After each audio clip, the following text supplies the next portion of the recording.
Olá pessoal, tudo bem? Eu sou o professor Welson. Essa é a nossa segunda aula da disciplina Teoria e Metodologia do Ensino da História e Geografia. Como eu havia falado para vocês já na primeira aula, eu dividi essa disciplina em duas aulas, sendo que a primeira falou de história, né, do ensino da história, e a segunda nós vamos trabalhar com o ensino da geografia, tá bom? Então, hoje nós trabalharemos o ensino, a teoria e metodologia do ensino da geografia, tudo bem? Então, vamos lá. Então, basicamente, a gente vai ver o espaço natural e o espaço geográfico e as relações do homem com a natureza. Só que, além disso, nós veremos como a geografia é trabalhada, é tratada e é apresentada nos parâmetros curriculares nacionais, como se deve trabalhar a geografia no dia a dia da escola e qual a importância desse tema para a vida das crianças. Tudo bem? Vamos lá? Então, a teoria de metodologia do ensino da geografia, ela cuida, né, de como o professor vai construir junto com os alunos os conhecimentos baseados no espaço do aluno. Então, o aluno vai entender que espaço é esse, onde ele mora, ele vai entender as relações que existem nesse espaço natural e espaço geográfico. Então, como ele pode influenciar e ser influenciado também nesse espaço geográfico, tudo bem? Então, tudo isso nós vamos trabalhar hoje. A importância dos estudos geográficos. Então, primeiramente, nós precisamos entender qual a importância dessa disciplina, desses estudos na vida da criança, na vida do adulto ou de qualquer pessoa que entre em contato com a geografia. Entender as relações entre o meio e a sociedade um dos principais objetivos, é a criança compreender, entender as relações que existem entre o meio no qual ela vive e a sociedade da qual ela pertence. Distinguir as diferenças culturais, econômicas e políticas entre os povos, a geografia também nos faz analisar isso e distinguir, analisar nossa relação com o meio, com os recursos naturais e com tudo aquilo que a natureza fornece para a manutenção da vida. Então, a criança precisa entender de onde são retirados os objetos que nós utilizamos no dia a dia, que, por exemplo, o carro é retirado da natureza, a roupa que ela veste é retirada da natureza, a sua comida é retirada da natureza, tudo que nós, de certa forma, utilizamos como objetos e comida e qualquer outros recursos naturais, minerais, eles são recursos retirados da natureza e transformados pelo homem através do trabalho em benefícios para esse próprio homem. Compreender como a sociedade impacta positivamente e negativamente no meio, oferecendo alternativas para preservá-lo. Então eu falei, benefícios que trazem para o homem, mas também o exagero, a falta de uma sustentabilidade em trabalhar esses recursos naturais essa falta faz com que o homem também sofra impactos que ele causa na natureza. Então, pelo exagero, pela ganância, por não saber ou não querer trabalhar de forma sustentável, analisar nossa existência, nossa história e, por que não, o nosso futuro. Então, a disciplina História, que às vezes é trabalhada junto com Geografia, mas eu resolvi separar para a gente estudar melhor. Ela também trabalha sobre isso, esse ponto, então entender nossa história, mas a Geografia vai entender de como isso, a nossa história, impactou no meio no qual eu vivo. A evolução do conceito de geografia. Então, através de sua obra Antropogeografia, o Friedrich Ratzel, alemão, afirma que o homem é produto do meio geográfico em que vive e o meio natural exerce uma ação dominadora sobre o homem, o qual deve se submeter àquele meio. Então, o Friedrich Ratzel, ele é criador de uma teoria chamada determinismo geográfico. Ele entende que o homem deve se submeter ao meio, porque ele é influenciado por esse meio, ele é fruto do meio, mas isso, claro, é a primeira ideia que nós temos de geografia. A geografia tradicional valorizava os aspectos físicos, enquanto que a dinâmica populacional e os fatores históricos eram quase que desprezados. Então, a geografia sempre, a tradicional, ela sempre estava valorizando os recursos, né, vamos dizer assim, mas as relações humanas, os fatores históricos não eram levados em consideração. Existia uma nítida distinção entre geografia humana e geografia física. Essa visão é um tanto equivocada e uma ideia dicotomizada. Então, separar o ser humano da geografia física, ou separar a geografia humana da física, ou seja, querer separar os recursos naturais de uma determinada sociedade do ser humano, é complicado porque o ser humano vai se utilizar daqueles recursos para transformar aquela natureza em benefício próprio, quando isso é trabalhado de maneira sustentável. A divisão da ciência é negativa, uma vez que não é possível analisar somente a natureza sem levar em conta a interferência constante que o homem desempenha no espaço geográfico. Então, chegamos a uma evolução. O ensino de geografia pode levar os alunos a compreenderem de forma mais ampla a realidade, possibilitando que nela interfiram de maneira mais consciente e propositiva. Então, o que aconteceu com o conceito de geografia, basicamente, é que quando começamos a estudar geografia, lá no passado, nós separamos a geografia física da geografia humana. Nós dissemos que poderia ser estudada separadamente, só que nós chegamos à conclusão que a geografia ela não existe sem o homem. Por mais que a geografia estude os recursos naturais, o clima, o tempo, mas ela não existe sem o homem porque o homem interfere em tudo isso. E mesmo que o homem não interferisse, que seria impossível, o homem, de certa forma, sofre influência do clima, sofre influência dos recursos naturais disponíveis a ele. Por exemplo, se eu estou numa região onde não há como eu plantar e colher, ou eu me mudo daquela região, ou eu invento outra coisa ali, como a pecuária, né? Se não tem como plantar, eu invento outra coisa. Por exemplo, criadores de ovelha, de outros animais que vivem em montanhas, geralmente eles optam por essa atividade porque os recursos ali disponíveis, ou o meio disponível para que ele plante e faça uma colheita que dê para ele uma sustentação, é escasso, os recursos são escassos, por isso ele opta por outra atividade. Então, o ser humano ele tem que ser levado em consideração na hora que eu estudo geografia, porque ele influencia o meio, hoje muito mais do que antes, e ele também é influenciado por este. Geografia e a vida, né? Então, a geografia tem como principal objetivo a realização de um estudo das relações do homem com o meio físico, levando em conta que ele é um agente transformador da superfície do planeta Terra. Essas transformações que acontecem em razão das necessidades sociais atingem a economia, fluxo de migração, meio ambiente, indústria, tecnologia, turismo, agropecuária, conflitos no campo, atividades sociais, políticas e culturais, enfim, todas as relações humanas desenvolvidas no território nacional ou no mundo inteiro.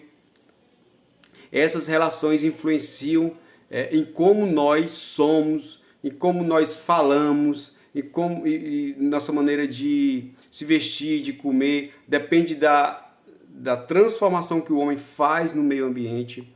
Vou aqui dar um exemplo. O Brasil, até a década de 60, 70, o Brasil era um país genuinamente rural. Então o Brasil tinha quase que 80% da população morando na zona rural, enquanto que nós tínhamos pouquíssimas pessoas em relação a esses na zona rural, morando na parte urbana.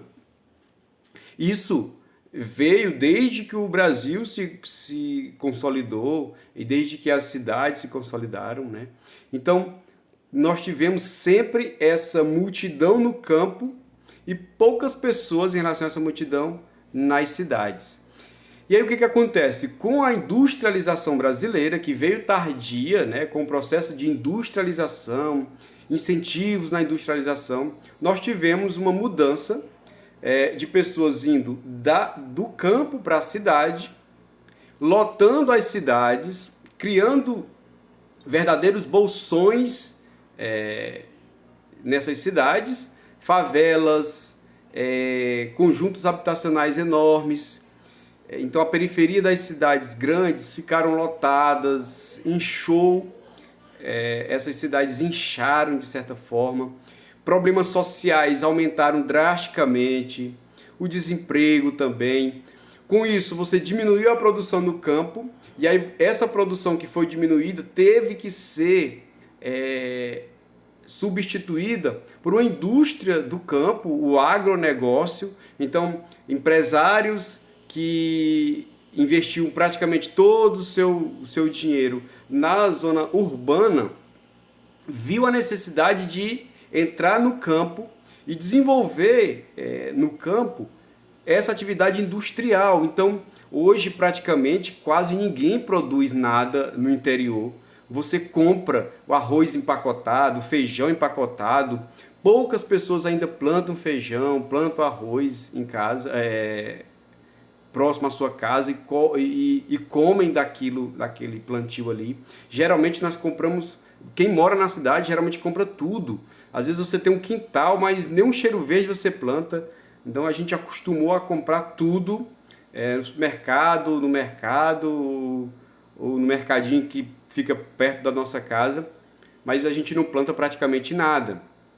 E aí, isso foi uma mudança em relação a tudo, praticamente tudo. Então você vê mudança aí na indústria, você vê mudança no emprego, você vê mudança na violência, o aumento da violência, porque as pessoas foram para as cidades grandes e lotaram as cidades. Com isso, as cidades geralmente não estavam preparadas para isso. Então você percebe que mudou tudo, alterou tudo, né? A partir dessa migração do campo para a cidade, você alterou todo o processo, toda a logística. Então, qual a importância dos conceitos de geografia? Os conceitos são fundamentais para que se possa analisar os territórios em geral e os lugares específicos, e vão sendo construídos ao longo do processo de análise. Então, isso é importante. Seja como matéria de ensino, seja como ciência, a geografia desenvolveu uma linguagem, um corpo conceitual que acabou por constituir-se numa linguagem geográfica. Então, nós já temos uma linguagem propriamente da geografia, assim como toda ciência tem a sua linguagem. Essa linguagem será incorporada pelo aluno à medida que ele consiga operar racionalmente com os conceitos próprios da geografia. Então, a geografia, primeiramente, eu preciso trabalhar o que é clima, o que é relevo, trabalhar o que é sustentabilidade, o que é preservação da natureza, o que é meio ambiente. Esses conceitos próprios da geografia, eles são trabalhados, né? E depois eu, de certa forma, me utilizo desses conceitos junto com os alunos para transformar a realidade dos alunos e para, principalmente, além de transformar, junto com essa ideia de transformar, eu esteja voltado para que o aluno compreenda, para que o aluno saiba de onde vêm os problemas que ele está enfrentando e como ele pode fazer ou como ele pode influenciar para que esses problemas não aumentem principalmente na sua realidade local. Então, geografia, antiguidade clássica, onde tudo começou basicamente Heródoto, através de viagem no entorno do mar Mediterrâneo. Ele não sabia nem o que era geografia, mas essa viagem de Heródoto fez com que ele conhecesse outros lugares e ele anotasse coisas desses outros lugares, e ele fizesse mapa de como chegar lá. Aí é o início de uma geografia. Hipócrates escreve sobre a influência do meio sobre as sociedades, lá atrás. Estrabão, em sua obra, faz classificações físicas das regiões e propõe domar a natureza, que aí eu coloquei entre aspas, porque não seria domar, seria... porque na época imaginava-se que a natureza selvagem como o homem poderia domar essa natureza. Mas nós sabemos que não dá para domar, dá para eu me utilizar de recursos naturais, mas respeitando sempre as leis da natureza, respeitando sempre os limites. Vou aqui dar um exemplo. Não tem como domar, porque aqui em Teresina, nós temos 3 shoppings, mas tem 2 shoppings que ficam do outro lado de um rio, tem Teresina, ela teve a sorte de ficar entre dois rios, o Rio Parnaíba e o Rio Poti. Tem um Rio Poti que ele corta a cidade e dois desses shoppings eles ficam à beira do Rio Poti, do lado da Zona Leste, né, daqui de Teresina. E eles foram construídos flagrantemente no leito do rio Poti. Então, assim, quando construíram, imaginaram o seguinte: mas esse rio nunca vai chegar aqui. E nós já tivemos por 2 ou 3 vezes o rio invadindo os dois shoppings, né? Criando transtornos absurdos para as pessoas que se utilizam daquilo, que trabalham ali. E aí ficaram durante semanas submersos ali, parte do shopping, um deles ficou submerso quase que completo. E por 2 ou 3 anos isso aconteceu já, depois que eles foram construídos. E o termo, o rio invadiu os shoppings, ele não é o correto. O correto é os shoppings invadiram o rio, né? Porque historicamente, ali era o leito do rio. Ah, mas foi feita uma avenida, foi feito isso, aquilo, prédios estão construídos ali. Mas ainda continua sendo o leito do rio, então não dá para você domar a natureza, dá para você, com inteligência, se utilizar de recursos, mas respeitando a natureza, né? Então, claro que eu coloquei entre aspas, porque é um conceito lá da antiguidade, mas que ele serve para os nossos dias. Então, o surgimento da geografia como disciplina acadêmica, com a corrida imperialista do século XIX, a Europa precisava de um discurso convincente que justificasse tal empreitada. Então, a Europa precisava dizer que por que ela precisaria invadir outros países, outras terras que não eram delas. Então, qual era a justificativa? Basicamente, 2 correntes de autores foram usadas para a fundamentação. Nós temos os deterministas, que eu falei sobre o Friedrich Hatzel, e os possibilistas, que é o Paul Vidal. Então, essas 2 correntes, elas serviram como fundamentação para dizer o quão era importante a Europa invadir esses outros países para poder trabalhar com esses países, para poder aprender com eles, ou para poder trocar informações. Então essa era a grande sacada. E também para poder identificar como o meio ambiente, de certa forma, determinava como aquelas pessoas viviam. Então, tudo em nome da ciência, só que não. O objetivo era invadir, o objetivo era se beneficiar dos meios, dos recursos naturais que ali tinham, né, que fizeram realmente isso, subjugar essas nações e maltratar, escravizar e principalmente enriquecer às suas custas. A evolução histórica da geografia no Brasil surgiu como disciplina estratégica do Estado no Colégio Pedro II e tinha a função de divulgar principalmente dados territoriais. Era essa a função da geografia no início do Brasil. Então, divulgar qual o tamanho do Brasil, quanta população estava ali, então quantas pessoas tinham em São Paulo, quantas pessoas tinham no Nordeste. Era a função da geografia. Em 1934 é fundada a primeira escola de geografia na USP. Nesse momento se produzia uma geografia tradicional, positivista, científica, não politizada, neutra e geral. Era a geografia apenas, como a história, na época, para transmitir dados. Então, por exemplo, o IBGE, ele nasce dessa ideia, né? Então, um instituto baseado em números que pudesse transmitir, que pudesse relatar para a sociedade como ela era. Depois da Segunda Guerra Mundial, com a influência dos Estados Unidos e com o temor do contágio do marxismo cultural, buscou desenvolver uma abordagem teorética quantitativa.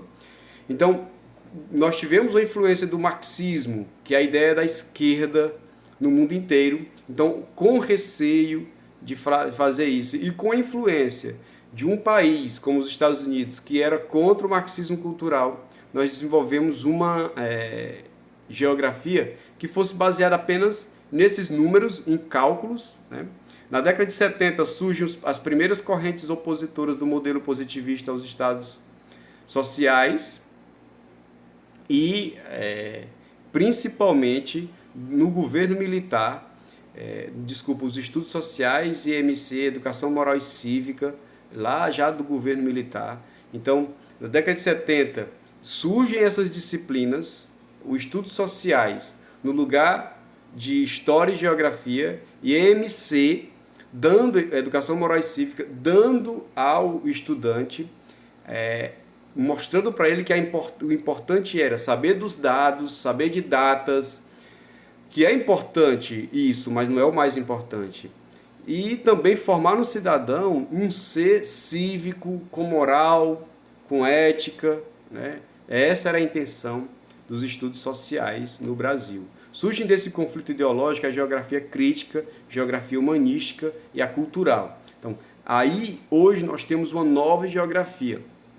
Uma geografia que não apenas sabe os números ou conhece o Brasil, mas também sabe por que os números estão daquele jeito, mas principalmente sabe como trabalhar para que aqueles números melhorem do ponto de vista humanista, voltado para a cultura principalmente.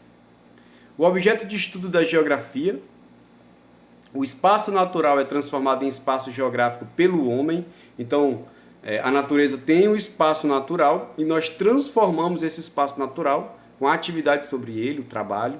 O espaço geográfico único e diferente, visto que é fruto de forças diversas com bases históricas, sociais, políticas e etc., não tem um espaço geográfico que não seja fruto de relações, de conflitos históricos, sociais.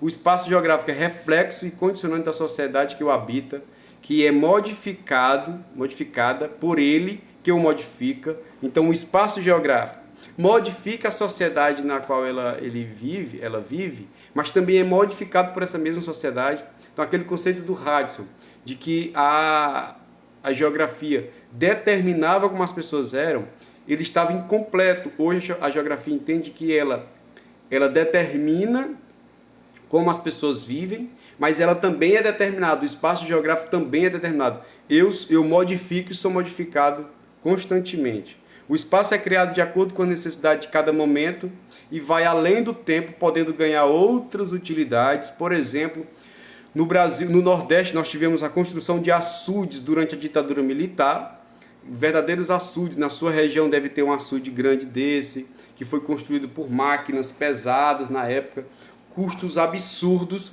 mas é porque nós tínhamos problemas sérios de água, como ainda hoje temos no Nordeste, e o Estado naquela época destinou vários recursos para serem construídos açudes, né, serem construídos verdadeiros, mas parece algo natural, mas não é. Ali foi construído pelo homem, barragens enormes, porque aquela era a necessidade. Hoje você vê que as barragens estão diminuindo, o número de barragens, as que já tem estão sendo conservadas e tudo mais, porque a necessidade ela é a mesma, mas a forma de combater essa necessidade ou de saciar essa necessidade é outra. Nós já temos verdadeiros parques de energia solar, energia eólica. Então você vai daqui para Parnaíba, de Teresina a Parnaíba, de Teresina a Fortaleza, você vê várias usinas de energia eólica, várias usinas de energia solar. Então, o problema ainda continua a criação de energia, a produção de energia elétrica, porém, a fonte dessa energia é outra, então você mudou o espaço geográfico, você não precisa mais tanto assim de rios para fazer barragem, para produzir ali hidrelétricas. Você pode fazer isso através do sol, do vento. A concretude do espaço vivenciado permite ao homem poder de transformação social. Então aí, a partir dessa nova forma de produzir energia, eu transformo o espaço social daquela região. Dentro desse espaço temos componentes que se relacionam de forma dinâmica. Que componentes são esses? Homens, firmas, instituições, infraestrutura, meio ecológico.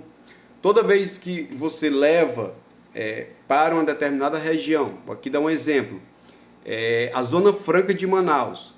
Manaus, uma cidade, fica no estado, no centro da Amazônia, legal, Então, o Brasil precisava preservar a Amazônia, mas ao mesmo tempo produzir algo ali, né, na Amazônia, para que desenvolvesse a região. Então, o Brasil teve uma ideia: eu vou criar uma zona franca, uma zona sem pagar imposto, e vou colocar lá em Manaus. Então, quem quiser produzir uma moto, quem quiser produzir eletrodoméstico, que seja produzido na Amazônia, não pagará imposto, a grosso modo aqui. Então, todas as empresas desse ramo, as indústrias, foram para lá, para a Zona Franca, para poder produzir sem imposto e vender para o Brasil inteiro e para o mundo, né? Com isso, você mudou as características naturais daquela região, passou de um espaço natural para um espaço geográfico. E aí, dentro desse espaço geográfico, nós temos vários componentes: homens, firmas, instituições, infraestrutura, meio ecológico, que transformou aquele espaço para o bem da sociedade, para o desenvolvimento daquele lugar, mas também paga um preço quando isso não é trabalhado de maneira sustentável. Então, em geografia também nós temos as redes. Hoje, quando nós falamos em redes, nós falamos redes sociais, que é a conexão de pessoas, mas as redes em geografia, elas são bem mais do que isso, também são redes sociais. São ligações entre dois ou mais pontos por onde circulam fluxos materiais ou imateriais. A internet é uma rede. As redes sociais são redes. Ali liga um ponto a mais pontos e circulam fluxos imateriais, mas podem circular fluxos materiais também quando isso é transformado em materiais. Como assim, professor? Eu posso sim, através de redes sociais, transmitir conteúdos imateriais, vamos dizer assim, mas eu posso transformar aquilo, quando ele chega no destino, em materiais. Eu posso imprimir. Quando eu imprimo, já vira um bem material. Não foi transmitido através dali, mas virou. Hoje nós temos impressora 3D, que você produz em máquinas através dessas impressoras.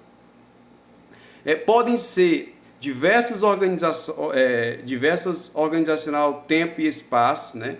Seletivas, técnicas. Eu posso trabalhar no meio daquilo ali várias possibilidades. Por exemplo, eu estou falando de um ponto de vista de uma rede que transmite ou circula ali bens imateriais. Mas imagina só uma BR, imagina só uma estrada que foi asfaltada do seu interior, do interior onde você mora, da cidade onde você mora, para outra cidade. Então, o que ali não passava, começou a passar ônibus, os fornecedores de comida, bebida, todos vão passar por ali, as coisas vão chegar mais rápido. Então, você vê que mudou tudo, altera tudo. As redes eram espontâneas e se ampliaram a partir do desenvolvimento técnico. As redes de comunicações influenciam diretamente na aproximação do local com o global. Então, a internet é um exemplo disso. Eu consigo conectar o meu mundo local ao mundo global com um clique apenas. Eu consigo conectar o todo com a parte, né? Nem sempre essa conexão ela é de maneira benéfica para mim, nem sempre essa conexão ela traz apenas, né, coisas positivas para a minha vida, mas pessoas vivem disso, pessoas trabalham através dessas conexões, então dessa ligação do particular com o global a todo momento. A paisagem, outro conceito que nós podemos observar, não é a porção da configuração territorial que a visão consegue abarcar, esse é o conceito básico de paisagem, é o conjunto de formas que num dado momento exprimem as heranças que representam as sucessivas relações localizadas entre o homem e a natureza. A paisagem ela é transformada a todo momento pelo homem. É preciso desenvolver e treinar o olhar dos nossos alunos para que colham as informações da paisagem. Então, é uma parte apenas, junto com a arte, mas uma parte apenas da geografia, é treinar o aluno, treinar o olhar dos nossos alunos para a paisagem, para eles saberem como captarem coisas da paisagem que signifiquem algo muito mais importante, algo muito mais significativo para eles do que apenas um prédio. Então, o que é o prédio da primeira escola da cidade? Ele é apenas o prédio da primeira escola da cidade? Não, ali tem muita coisa dentro daquele prédio, ali tem muita história, ali tem frustrações, sonhos, desejos, ali tem muita coisa naquela escola, naquele prédio, e esse olhar precisa ser treinado para ver mais do que está ali. São as paisagens que mostram, por meio de sua aparência, a história da população que ali vive, os recursos naturais que dispõe e a forma como se utiliza de tais recursos, os objetos, as construções expressos nas ruas, nos prédios, nas praças, nos monumentos, podem ser frios e objetivos, porém a história deles é cheia de tensões, de sons, de luz e etc. Às vezes, a praça da sua cidade ela é utilizada, ela é vista, as pessoas fotografam e tudo mais, mas nós não temos ideia de quantas tensões, de quantos sons, de quantas luzes ali já tiveram, né? E quantas pessoas por ali passaram, quantos casais ali namoraram naquela praça, utilizaram aquele espaço. Quantos namoros não foram terminados ali? Quantos namoros não foram iniciados ali? Quantas vidas não tiveram seu destino, de certa forma, traçados a partir dali, daqueles encontros e desencontros? Então, tudo isso deve ser treinado no professor de geografia para que ele treine os seus alunos também a olhar bem mais do que está ali. Regiões. Então, outro conceito da geografia é uma área que apresenta grande uniformidade interna e grande diferença diante de outras áreas. Então, o que faz uma região ser uma região? É ela ser diferente das outras, ela ser única e diferente das outras. Então, o Nordeste, por exemplo, ele é único, ele é diferente de toda outra região e ele tem características uniformes. O conceito está vinculado a uma determinada área que possui no seu interior semelhanças e com relação aos outros diferenças. Então, o Nordeste ele é parecido, nós somos diferentes, o piauiense é diferente do baiano, que é diferente do cearense, por aí vai, mas nós temos algo em comum que nos une, que é o clima, é a vegetação, é o modo de falar, são as músicas. Então, o dialeto, tudo isso traz semelhanças. E nós somos bem diferentes dos outros que moram longe da nossa região. Em um mesmo espaço é possível observar diversas configurações regionais, acabei de falar, dependendo da particularidade observada, né? Então, o lugar como ponto de partida, é muito importante esse termo lugar, né? O termo lugar em geografia, ele significa o lugar onde eu construo, o lugar de referência, o lugar que eu vou utilizar ou que eu vou de certa forma, construir a minha identidade é a partir daquele lugar no qual eu moro, no qual eu convivo. Então, o lugar deve ser referência constante, levando ao diálogo com os temas, mediando a interlocução e a problematização necessária à colocação do aluno como sujeito do processo. Ao estudar o lugar, pode-se atribuir maior sentido ao que é estudado, permitindo que se façam relações entre a realidade e os conteúdos escolares. O seu lugar é onde se desenrola a sua vida, que também, por isso, é repleto de significados. Então, o lugar onde você está, o teu bairro, a tua cidade, a tua casa, a tua família, a tua rua, tudo isso tem que ser estudado com cuidado pelo aluno, com o cuidado do professor, porque isso é repleto de significado. Tudo que está no seu lugar, tudo que está no lugar onde a criança mora, que ela se relaciona, tem um significado para ela e precisa ser trabalhado para que ela identifique esse significado e valorize também. Nós temos outro conceito que são os territórios, um espaço definido e delimitado por e a partir de relações de poder.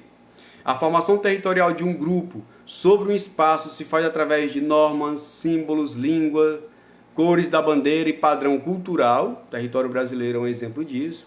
Existem várias formas de território, territórios formais, informais, sobrepostos. Então, basicamente, vou dar aqui um exemplo de territórios sobrepostos. De dia, em um determinado lugar na sua cidade, pode funcionar uma coisa. À noite, quando aquela coisa fechar, pode funcionar outra coisa ali. Então, são territórios sobrepostos. Aqui dá um exemplo. Um espetinho na tua cidade que só funciona a partir de 6 horas da tarde.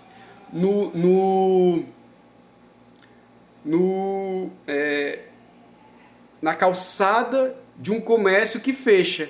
O comércio fecha, ou na calçada de uma instituição pública que fecha. Ali na calçada uma senhora vende espetinho. Percebe que são territórios sobrepostos. No mesmo território nós temos de dia funcionando uma coisa e à noite outra. Eu falei espetinho para não falar de outros temas mais complicados, como prostituição. Na cidade onde eu moro, aqui em Teresina, tem um prédio da justiça, né? Que à noite o prédio funciona até 1 hora da tarde, como um tribunal, e à noite, na calçada do prédio, é um encontro, um ponto de prostituição, né? E que uma coisa não tem nada a ver com a outra, mas que são territórios sobrepostos. Mas à noite, quem é dono é daquilo ali? Não, eles não são dono naquele horário, mas eles fazem uso daquele território. Então nós chamamos de territórios sobrepostos. Territórios formais, que é aquele onde há uma formalidade para que isso aconteça. E territórios informais são aqueles territórios que não tem nada ali que diga que é deles. Por exemplo, um território do tráfico de drogas numa determinada região. São territórios informais. Mas nós sabemos que se você entrar naquela região, tal hora, e você pode ser muito bem alvejado e morto por ali, tá bom? Então, assim, há territórios em grandes cidades no Brasil que lá na porta do bairro, lá na entrada do bairro, tem um aviso, ó, baixe os vidros ao entrar no bairro, né? Para os traficantes dali, os criminosos, verem que você não é polícia, que você está desarmado e que você vem em paz, vamos dizer assim, que você não vem atacar ali, né? Então é complicado, mas são territórios que a geografia tem que trabalhar, deve trabalhar, porque nós estamos num mundo que tem esses territórios que precisam ser, de certa forma, explicados para que a criança, o adolescente, saiba que território não é só algo estático, mas ele está em movimento também, como toda a geografia. E aí os PCNs de geografia permitem uma visão da realidade local e global, percepção ampliada que nos leva a refletir e intervir nos espaços e tempos diferenciados. É um documento auxiliar para a ação pedagógica na formação de cidadãos conscientes, partícipes da sociedade. Dada a complexidade da prática educativa, esse documento visa auxiliar os professores na prática do seu papel. Então, propostas pedagógicas para a geografia, como eu fiz em História, vou trabalhar aqui com vocês para a geografia também. Por meio das propostas, podemos compreender como diferentes sociedades interagem com a natureza na construção de seu espaço, as singularidades no lugar em que vivemos, o que diferencia ou aproxima de outros lugares. O documento de geografia propõe um trabalho pedagógico que visa a ampliação das capacidades dos alunos no ensino fundamental, de observar, conhecer, explicar, comparar e representar as características do lugar em que vivem e de diferentes paisagens e espaços geográficos.